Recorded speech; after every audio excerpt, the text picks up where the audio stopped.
हैं monohybrid cross की। तो मोनोहाइब्रिड क्रॉस में ग्रेगर जोन मेंडल ने क्या किया, दो लक्षणों को यहां पर दिया।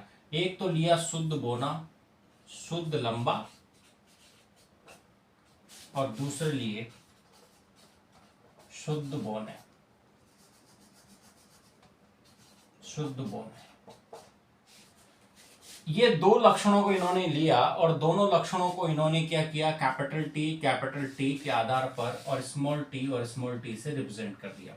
यानी एक जोड़ी लक्षणों को इन्होंने लिया जिसमें एक तो शुद्ध लंबे वाले लक्षण थे।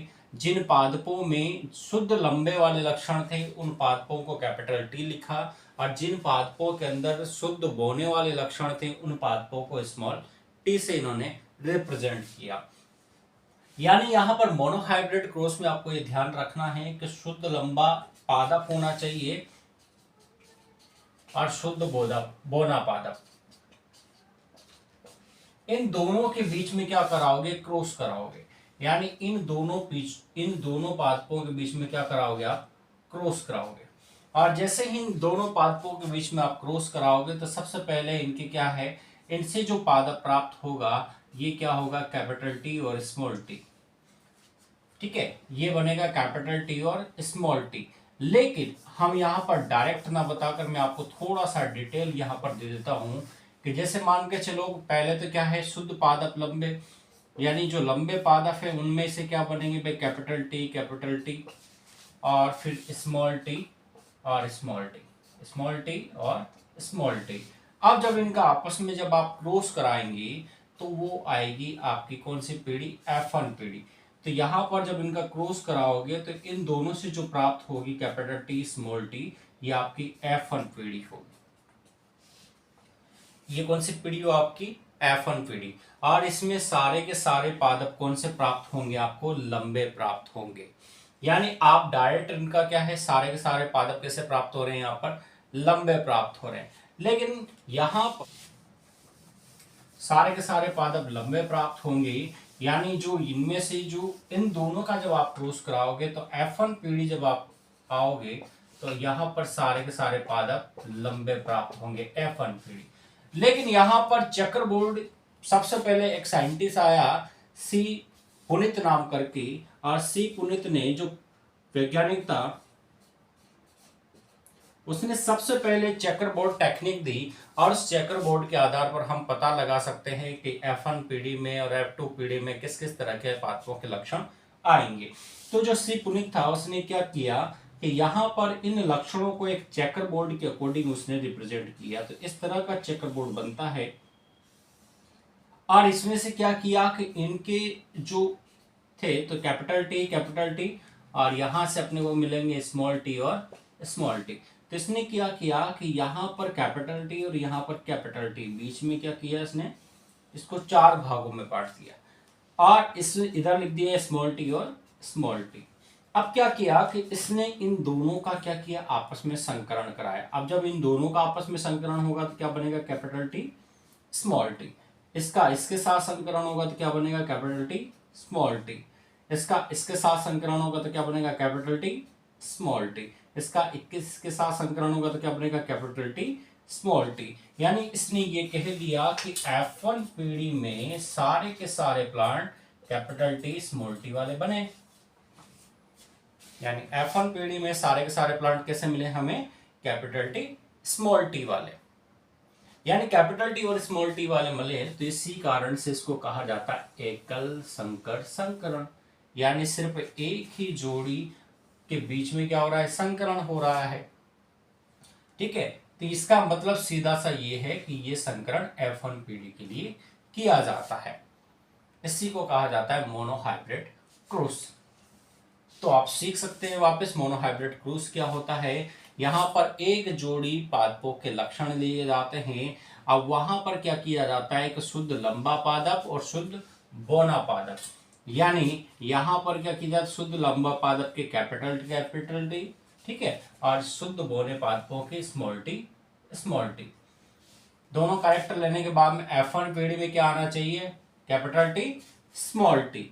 अब इसको हम सी पुनित जो वैज्ञानिक था उसके आधार पर चेकरबोर्ड, इसको कहा जाता है चेकरबोर्ड। तो चेकर बोर्ड के आधार पर हम इसको चेक कर सकते हैं कि क्या F1 पीढ़ी में हमें कैपिटल टी स्मॉल टी ही मिल रहा है, यानी इसको हम वापस से क्या कर सकते हैं, चेकर बोर्ड के अकॉर्डिंग चेक कर सकते हैं कि F1 पीढ़ी में क्या हमें यही चीज मिल रही है या फिर नहीं मिल रही है। तो सी पुनीत के अकॉर्डिंग, जो पुनीत था उसने इस चेकर बोर्ड की एक टेक्निक इजाद की और इस टेक्निक के आधार पर उसने ये समझा दिया कि नहीं, वाकई में F1 पीढ़ी में कैपिटल टी स्मॉल टी ही मिलता है। तो इस टेक्निक्स के आधार पर उसने ये समझाया, जिसी को कहा जाता है चेकर बोर्ड, और यहां से बहुत सारे क्वेश्चन पूछे जाते हैं। तो F1 पीढ़ी में सारे के सारे कैरेक्टर कैसे मिले अपने को, कैपिटल टी स्मॉल टी, यानी सारे के सारे पादप कैसे होंगे, लंबे होंगे। ठीक है, तो ये वाला पोर्शन आपके यहाँ पर कंप्लीट होता है। ठीक है, तो सारे के सारे पादप कैसे मिले हमें F1 पीढ़ी में, कैपिटल टी, यानी F1 पीढ़ी में यहाँ पर अपने को कैपिटल टी स्मॉल टी वाले मिले।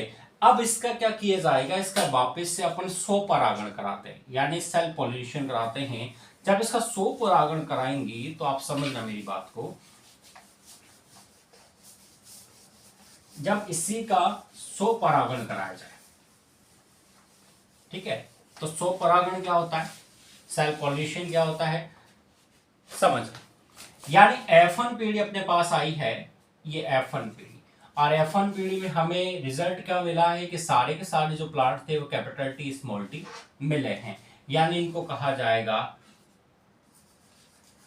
ठीक है, अशुद्ध लंबे, क्योंकि यहां पर क्या आ गई, अशुद्धि, जो स्मॉल टी था वो क्या है, अशुद्ध के रूप है, इसलिए लंबाई तो वाला गुण तो कैपिटल टी है, और बोने का गुण क्या है, स्मॉल टी, तो इसका मतलब इसको क्या कहेंगे, अशुद्ध लंबे। तो F1 पीढ़ी में सारे के सारे प्लांट कैसे मिले अपने को, अशुद्ध लंबे।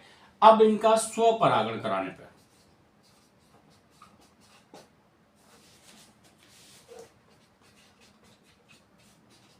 इनका स्वपरागण जब कराएंगे अपन, वापस से स्वपरागण जब होगा, तो इसका मतलब आप समझ सकते हो कि F1 पीढ़ी का स्वपरागण कराऊंगा, यानी इस F1 पीढ़ी का जब मैं स्वपरागण कराऊंगा तो मेरे सामने F2 पीढ़ी आएगी, और इस F2 पीढ़ी में स्वपरागण के बाद में कौन कौन से रिजल्ट मुझे मिलेंगे उनको मैं यहाँ पर चेकर बोर्ड के अकॉर्डिंग देख लेता हूँ। अगर मैं इसी का स्वपरागण कराऊं, यानी कैपिटल टी स्मॉल टी का क्रॉस में वापस से कैपिटल टी और स्मॉल टी से ही कराऊं, ठीक है, इसका क्रॉस में इसी से कराऊं, तो यहां पर मेरे को चेकर बोर्ड के अकॉर्डिंग मेरे को देखें, तो मैं आपको समझा रहा हूं यहां पर चेकर बोर्ड के अकॉर्डिंग कि आपको रिजल्ट क्या मिलने वाला है। ये आपका चेकर बोर्ड है और इसी के अकॉर्डिंग आपको क्या रिजल्ट मिलने वाला है।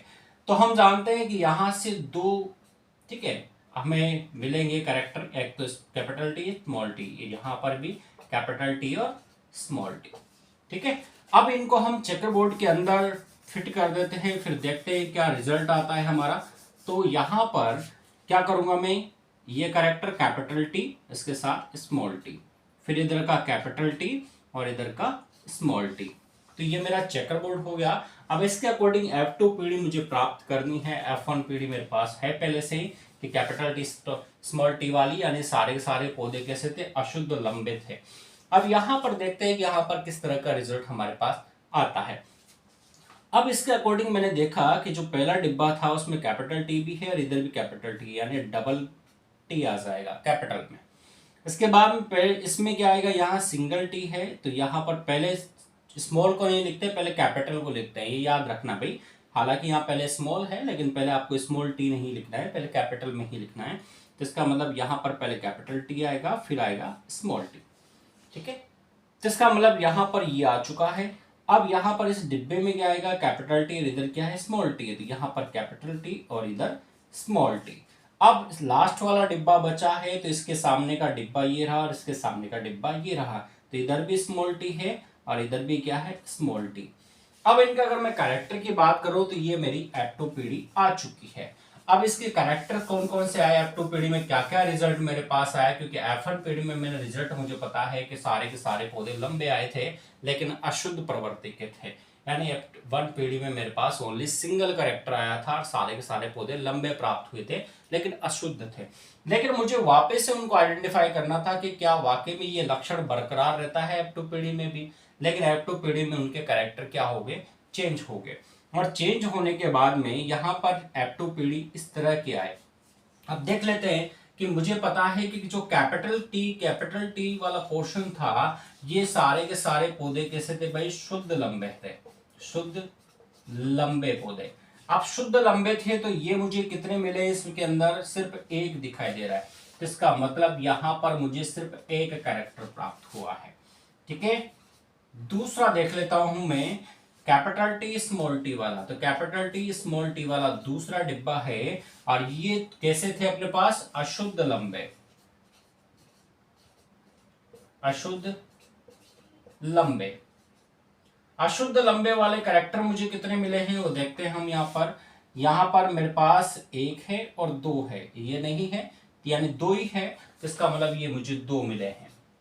ठीक है, और एक और कैरेक्टर मेरे पास आ रहा है यहाँ पर स्मॉल टी वाला, जिसका मतलब यहाँ पर स्मॉल टी और यहाँ पर जो मुझे मिला है इसको कहूंगा मैं शुद्ध बोना, शुद्ध बोने। ठीक है भाई, और ये मुझे कितने मिले हैं इसके अंदर, ओनली सिंगल, तो एक मिला है मुझे। इसका मतलब मैं क्या कहूंगा कि इनके जो जीनोफाइट है, उस जीनोफाइट कैरेक्टर इसको कहा जाता है जीनोफाइट। अब जीनोफाइट जो लक्षण है वो मुझे क्या मिला है भाई, किस अनुपात में मिला है, 1:2:1, इस अकॉर्डिंग मिला है। ये आंकड़ा भाई कंपटीशन एग्जामों में पूछा जाता है कि आपका जो एक संकर संकरण है यानी मोनोहाइब्रिड क्रॉस के जीनोफाइट का अनुपात क्या है।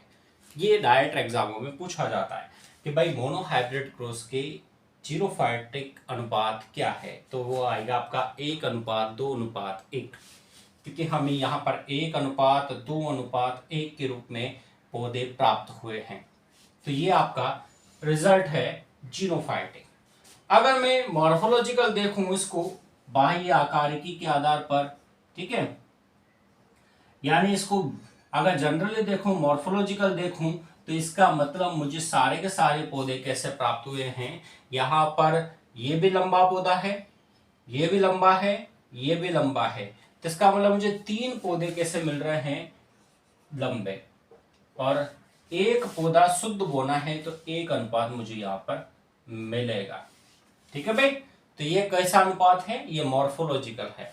ठीक है भाई, यानी ये बाह्य आकारिकी के आधार पर अनुपात है, ये इसका जीनोफाइटिक अनुपात है। यानी F1 पीढ़ी में F2 पीढ़ी में मुझे 2 अनुपात मिलते हैं, एक तो जीनोफाइटिक और दूसरा मॉर्फोलॉजिकल, यानी 3:1। यानी इसी को मैं 3 अनुपात, या इसको मैं जीनोफाइटिक ऐसे भी लिख सकता हूँ और इसको मैं ऐसे भी लिख सकता हूँ। तो इसी को कहा जाता है मोनोहाइब्रिड क्रॉस।